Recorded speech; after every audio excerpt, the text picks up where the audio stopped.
match. It's Edge Match. You're at Edge Match. Edge Match. Don't miss Edge Match. Don't miss Edge Match. You're at Edge Match.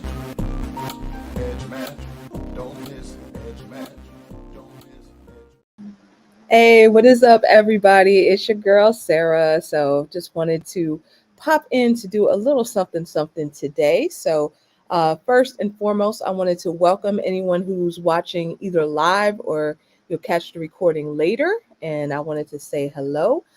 This is going to be an interactive, informal session. It's a family show. Y'all might know I have a little 7-month-old daughter. And so, right before this, she wasn't very happy, but now she's happy. She's chilling with grandma. She's looking over at me. So you might hear her make a cameo or something in the background. But yeah, everything is everything. So it's so great to see you all here. Thank you for joining us for Self-Publishing 101. So this is going to be kind of just an informational session just to get your feet wet when it comes to self-publishing. I'm going to share a couple of tips and tricks. I'm not going to dive too deep.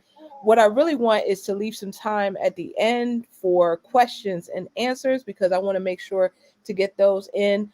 If they're simple questions, I'll definitely address them here. If they're more in depth, then I might have to get back to you on that. So just make sure to leave your name as a comment, and we'll definitely get that on and popping. All right.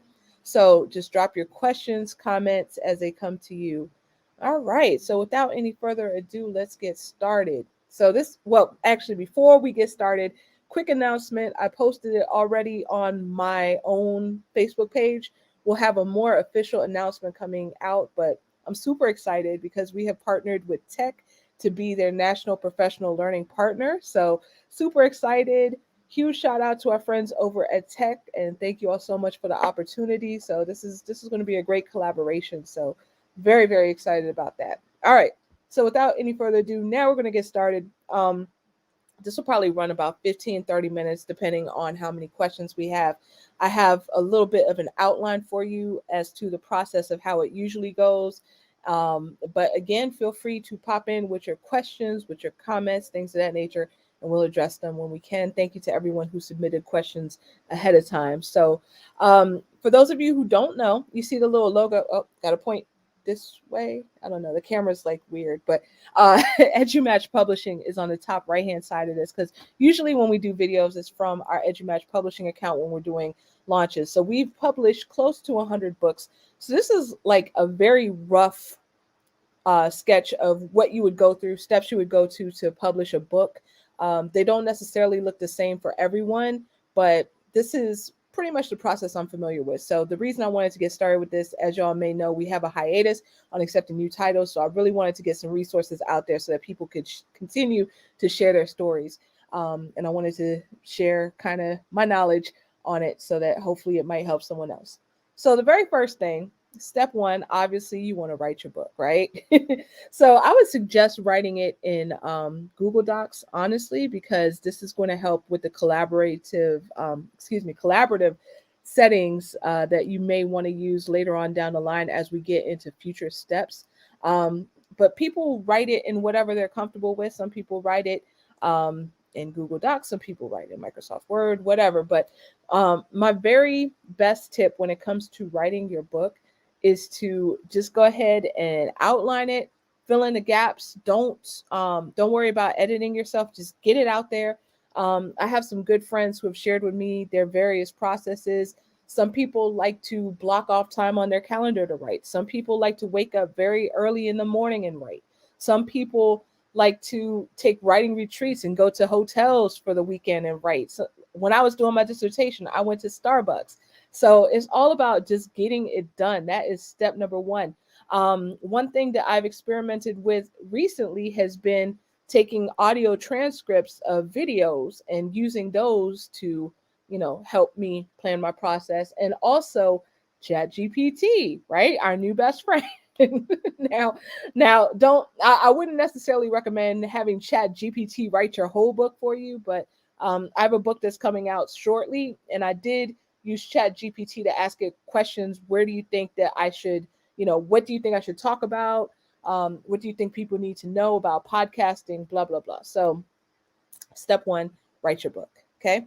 Once you have your book written, then you want to go through and self edit your book. Okay. So at this point, after you've gotten everything down, then you might want to go through it, read through it a few times, make sure everything makes sense. See if there's things that you need to take out. You might want to read it out loud. That's a good thing to do, even though that's going to take a long time. But still, it's worth it. Read it out loud. Use tools such as Grammarly. Grammarly is fantastic to just kind of check your grammar and things of that nature. So definitely self edit it. Okay. Now, the next point is to get feedback on your book. At this point, you might want to send it out. So, this is where I was talking about the Google Docs might be a good resource for you, because that way you can just kind of share it out with whoever you want to take a look at it. So I would highly suggest that you get people who are, kind of a cross section of your target audience, and have them give you feedback. So get people that you trust to, not necessarily just tell you what you want to hear, but also to give you some really, really specific, concrete, honest feedback. And sometimes the feedback may hurt, but that's going to help you polish it up and help it become way better. Okay. Now, this is the family part. I was talking about the family show part. So y'all heard little one make a little cameo off screen. Okay, next up. Now, this is kind of where we start delving into the more meaty part. Get an editor. Okay. I highly, highly recommend that you get a professional editor to look over your book. And some people had questions about getting a professional editor. I'm going to share with you some of my best resources for that. My best friends in this whole book publishing process has been a site called Fiverr. So I'm going to go ahead and share my screen with you. Let's see here. Fiverr. Okay, so it's Fiverr. Fiverr, and pretty much what Fiverr does is that you are able to get different things done online, starting from $5 plus any taxes, service fees, things of that nature. So they start at $5. But let's say I wanted to get an editor. So book editing. I just search for this. And then here we go. I have all of my different editors that are on Fiverr. I have different check boxes that I can, okay, let me skip over all of this. But I have different things that I can do. I can look up categories. So they have different categories of book editing. There's different service options. So, you can look and see your genre by language. I would highly suggest that you pick English or whatever language you're writing in if you're not writing in English. Okay. And then you can have your seller details. I like to go with level 2 sellers because a lot of times level 1, those are the newer ones, but the top rated are very expensive sometimes. So I like level 2. That tends to be a sweet spot for me. But you can also see, I'll show you in a second, you can see their reviews and things of that nature. So you pick whatever language you want the seller to speak. I recommend that if you live, for example, in Canada, you might want to pick a Canadian editor when it comes to editing specifically. Or if you live in the UK, pick someone else who lives in the UK. Or if you live in the US, pick somebody else who lives in the US. The reason I say this is because there's different variations of spelling and things of that nature across countries. So, and there's different colloquial phrases.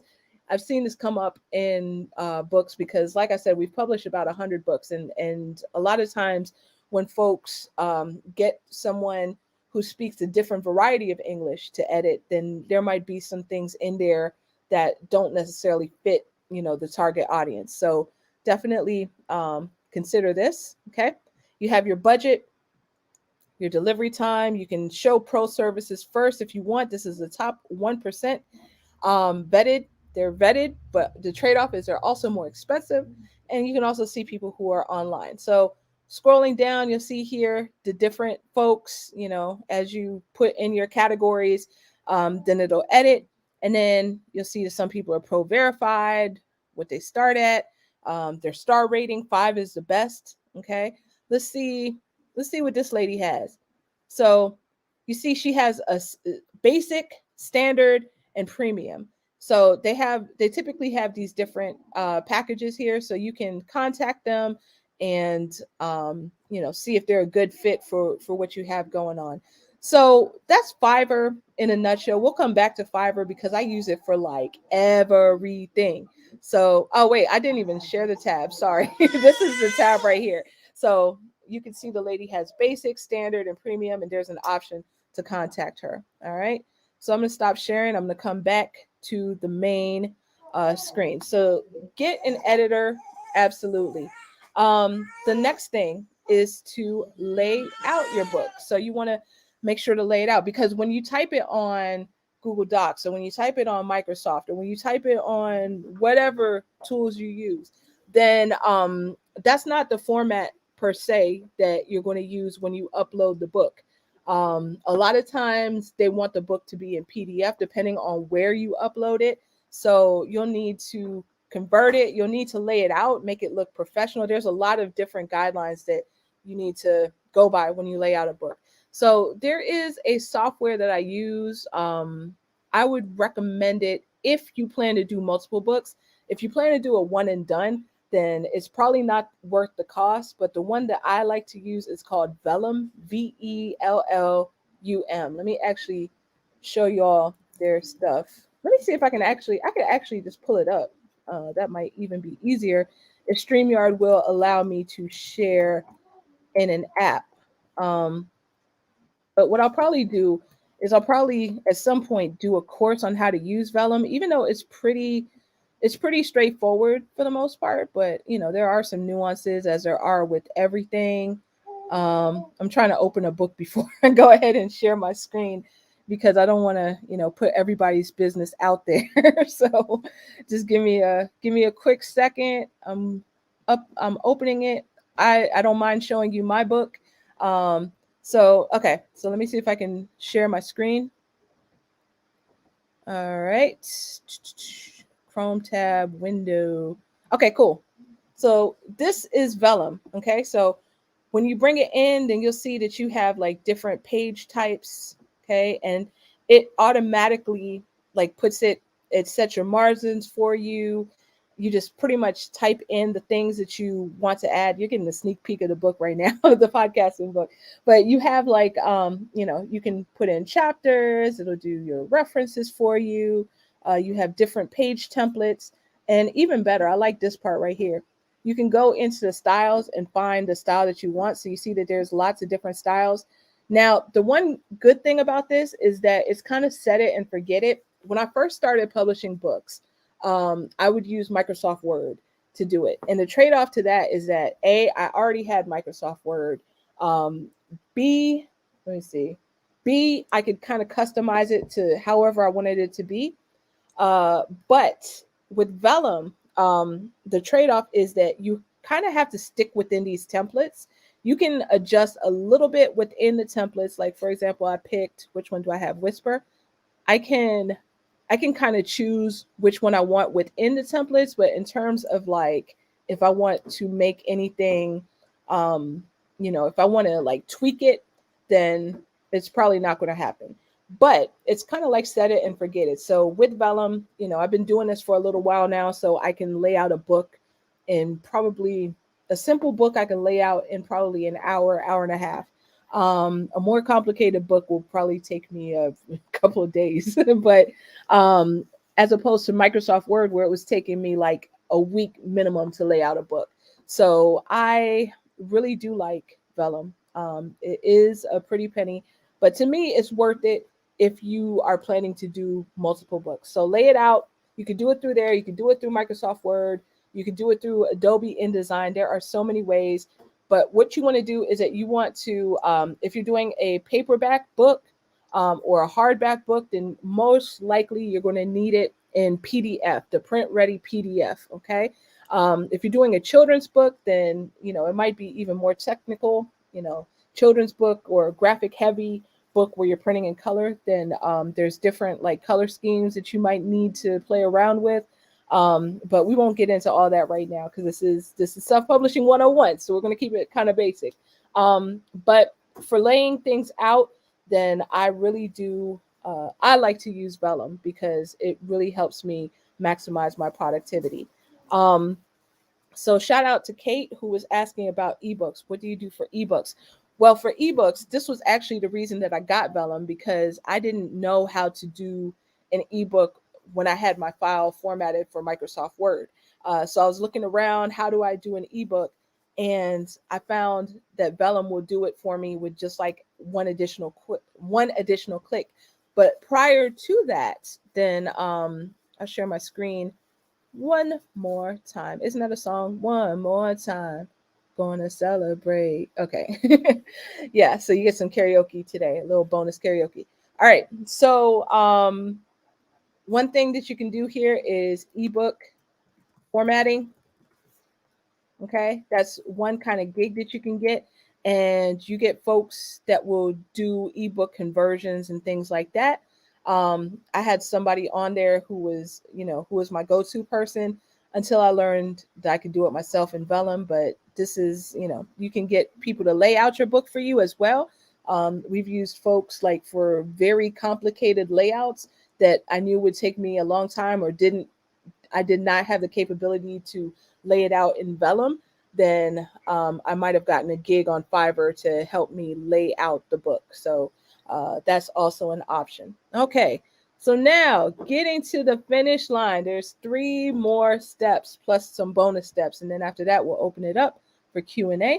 Okay, so the next thing is to upload it to Amazon Kindle Direct Publishing. Now there are 50 places where you can upload your book manuscript.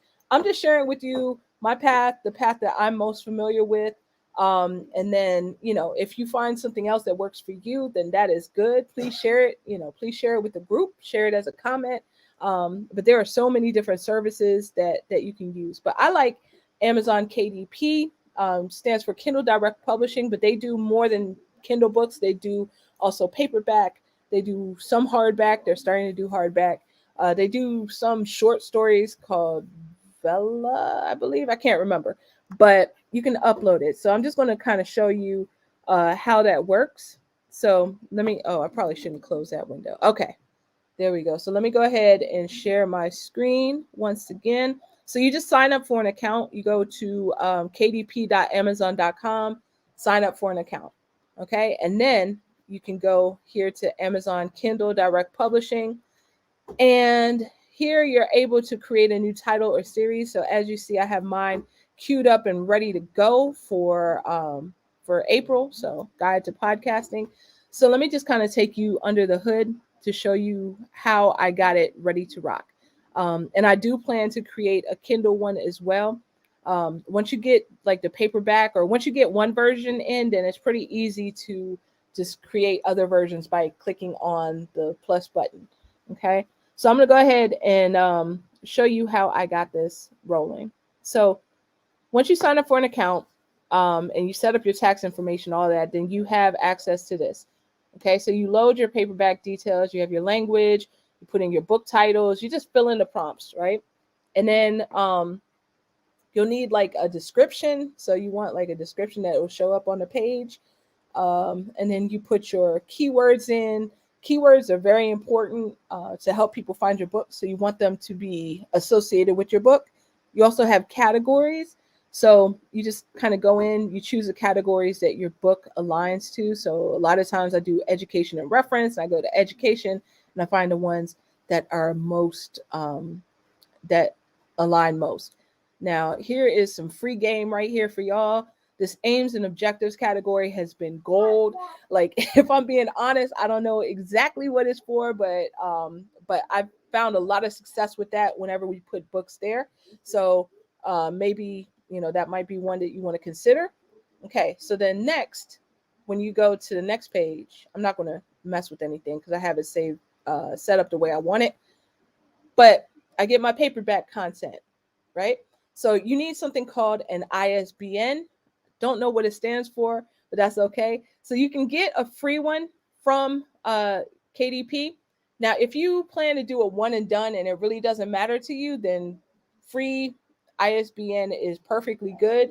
But if you do plan to do something like, turn this into something where you'll write multiple books and maybe one day, I don't know, you might want to publish for other people or what have you. You want to get your own ISBN, and you can get that by going to a site called Bowker. Let me show you that really quickly. Bowker. Okay. So it's myidentifiers.com. Let me share it with you. So it's myidentifiers.com. And then you can go in and you can buy ISBNs. You can buy them in bulk. I like to buy them in bulk because let me show you something. When you buy ISBNs, then you buy one and it costs you 125. At the beginning, I was buying one at a time, and that killed me. So the bestseller is 10. You get 10 at a time. And even if you're writing just like one book and you're one and done, I would still recommend going with this 10 ISBN package, because if you have, like, let's say you want to do a paperback, a hardback, an ebook, and an audiobook, you're going to need ISBNs for at least 3 of those, if not all 4. So this will be cheaper to get this 10 pack than just get this one ISBN 4 times. So that's a good one. Okay. And then you can get, I usually, as a publisher, I usually get 100 ISBNs. That'll get me about maybe 30 books worth, 30 to 40 books worth. You can even be fancy and get 1,000. But look at this. I'm paying $5.75 per ISBN. Okay. These people are paying $1.50 per ISBN. So it depends on how much you're publishing. But anyway, you might want to consider getting an ISBN. You might want to consider buying your own ISBN. Okay. So you can then, publication date, I usually leave that blank. Print options, you figure out what paper you want to use. If you're doing like a PD book, I usually do black and white with white paper. And if you're doing like a graphic heavy book, I like doing the premium color interior. And then you just pick the size of your book. Quite often I use 6x9 for like PD books, but like for children's books, there's lots of different options you could do. I mean, there's lots of different options you can do for either, but I like to do 6x9 for PD because that seems to be the standard. For children's books, I'm kind of preferential to 8.5x8.5 because that goes well for paperback, hardback, and then you already have it square if you're going to do an audiobook version. Not that we've used that version yet for a children's book, but the option is there, right? Bleed settings. This is a little bit more complex, but pretty much what bleed means is that if you have graphics going to the edge of your page, then you need to enable bleed, and that will have you kind of tweak the dimensions of your book just so slightly so that nothing gets cut off in production. I won't get too much into that right now because we're sticking with 101, but you're going to choose a cover finish, either matte or glossy. So glossy has like that shine on it. I'm seeing if there's a book around here. This, okay, you see this behind me, the Zumba book, how it's kind of shiny. Whereas matte is, I don't see a matte one, but matte is kind of like flat. I like to do PD books matte and children's books glossy. You might be different. But anyway, once you're done with your manuscript, you just upload it. I do it in PDF, like I said. And then your cover, you need your cover created. So let me see. Did we already get to that in a previous step? Oh, okay. I forgot to mention that you can also do a cover creation on Fiverr. So that's another thing to mention. Oh, thank you so much to Facebook user for saying great info shared. I appreciate you. Thank you very much. All right. So you go in and once you're done, you launch a previewer. And then it shows you what the book's going to look like prior to it being printed, prior to it being done. It usually takes a while the very first time you do it, but you see your cover and then you can see your pages. Okay, everything looks good. So I approve it. If there's any issues, it'll show up right here. Now it's not going to catch every single issue because there are some issues that you actually need to physically get the book printed. And even then, it still won't necessarily catch them all. They do a final check before it actually goes live. But you have multiple ways to see the book before it goes live. So I'm going to exit the print preview because I already approved this. I have the proof coming in tomorrow, as a matter of fact. Okay, going to the rights and the pricing. So here, you can set it for where you want it to sell in the world. So you can do all territories or individual. And then when you get to the pricing, you can set the price. This price may or may not stay the same. Just FYI for my book that's coming out. I just like doing it the cost of the year, but I don't know. We'll play it by ear. I just kind of put that there as a placeholder. But you can do it through Amazon, and if you wanted to go to other places, you can do expanded distribution. I don't do that because I use a separate distributor for that, and I'll get into that at a later time. But Ingram Spark, if you use Ingram Spark or anything like that, then leave this box unchecked because they might not accept your book on Ingram Spark. So, all right. And then I would highly recommend requesting a proof so that you see how it looks printed. Because even if it looks great on the screen, then there might still be some issues. So request a proof. They'll send it to your house. You know, you pay for shipping, pay for production, and you make sure that it's good. And then you publish your paperback book. And you have pretty much the same process where it goes with the Kindle book or the hardback book. Okay. So that is uploading to Amazon KDP. Next up, let's talk about claiming it on Author Central. So you want to go to authorcentral.amazon.com, log in. You know, you can probably, I think, link it to your existing Amazon account. And then when you go in, you can actually search for your book. I don't want to go too deep on this because I don't know what's on here, and I don't want everybody knowing all my publishing business. But you can go on here and claim your book. You can do your author page. You can go to your different books and put in like editorial reviews, things of that nature. And yeah, so Author Central is often overlooked, but it's a great tool. All right. Oh, and another thing to keep in mind really quickly, I tell this to our authors all the time. It has reports and marketing. That is only accurate if you do it strictly through Amazon KDP. If you do it through other distributors as well, then the reports might not be accurate for a variety of reasons. I'm not going to get into that now because, like I said, this is self-publishing 101. So we're going to keep it 101, but just know that. All right, last and not least, we are going to talk briefly about marketing and launching. So once you're done, you have your book, uploaded, you have it ready to go. Ideally, you've been putting out the word about your book for a while before it actually goes live through social media, through your mailing list. It's really good to have like a website where you can direct people to, and they know more about the book. And I really need to take my own advice on this because I have not created a website, but we do have a mailing list and stuff like that. So market your book, get the word out, and then do a launch if you want on your big day. Do a video, do some contests, do a celebration. Let people know that your book is out there and that it's available. Okay, so those are the 8 steps.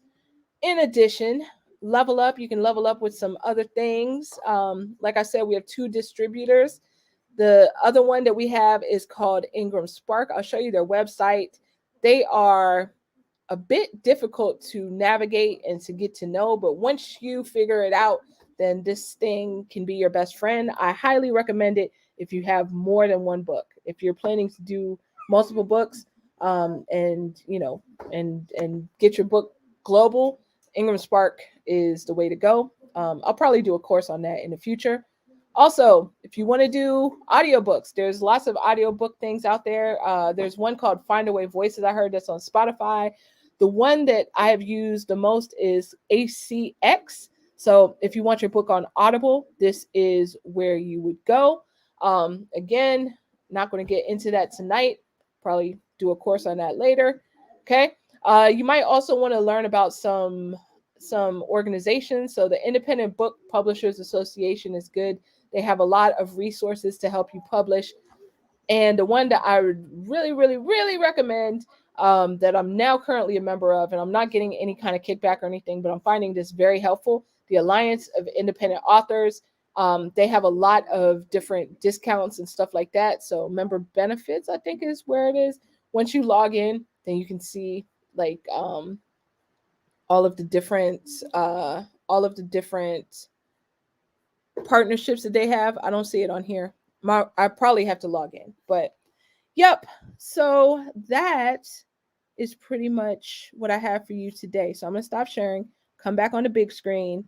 Okay, it's time now for Q&A. All right, someone asked, hey, will this video be available later? Say yes. Yes, this video will be available later, so you can come and check it out. And I highly encourage y'all to drop any questions. I'll try to answer as many as I can. If they're simple, through text. If they're more complex, then I might need to follow up. Like, I'm in full transparency doing this dual purpose because I do want to make a course out of it. So I want to know what your questions are. And I want to know, how I can be of service. So if you have any questions that require kind of a deeper understanding, I'll probably do a course on it. But if it's something, that I can answer very quickly, I'll be more than happy to do that. Okay. Thank you so much, Facebook user, for tuning in. Really appreciate you. Thank you so much. As you see at the bottom of the screen, the next time we're going to go live, it will be Tuesday, unless I'm forgetting something, but Tuesday, launch of Digital PD for Educators by Dr. Matthew Woods, Dr. Sam Fessich. So tune in. It's going to be at 7 o'clock. And yeah, that's pretty much all we have for you. Make sure that you're signed up on edumatch.org to receive our newsletter. Hopefully some of you found out about this webinar through our newsletter, but we're also going to increase the frequency of newsletters. So thank you so much to everyone for tuning in, and have a wonderful evening. So thank you. And we need our theme song. Shout out to Ron Madison for the theme song. Shout out to Rachel Pearson for the graphic. All right. Bye, y'all. It's Edge Match. Edge Match. It's Edge Match. You're at Edge Match. Edge Match. Don't miss Edge Match. Don't miss Edge Match. You're at Edge Match. Edge Match. Don't miss Edge Match. Don't miss Edge Match. And I had to come back on because I saw another comment come through. Melissa, thank you so much. Appreciate you watching. All right. Thanks, everybody. Have a wonderful, wonderful evening. Bye.